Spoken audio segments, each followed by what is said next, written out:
Remaining autonomy and surface air consumption rate.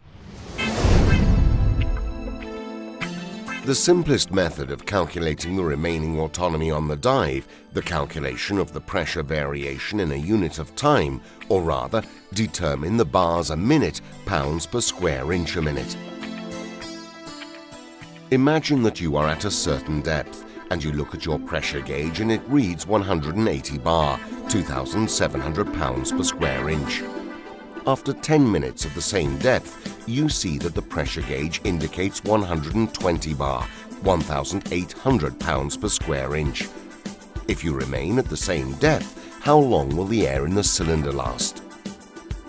It is easy to work out that the remaining autonomy is 20 minutes.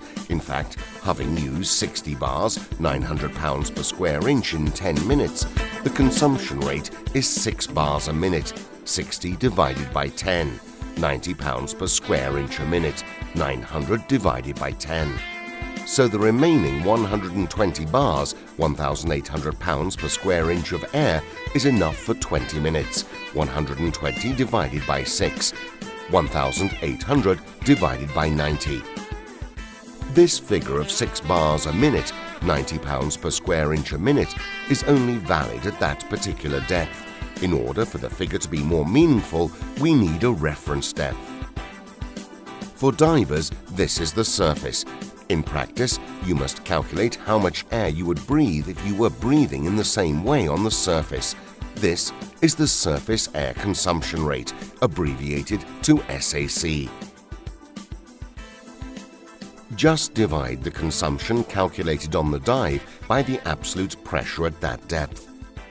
If, for example, the depth at which you worked out the figure of 6 bars a minute was 20 meters or 66 feet, 3 atmosphere absolute, the surface air consumption rate is 2 bars a minute, 6 divided by 3, 30 pounds per square inch a minute, 90 divided by 3.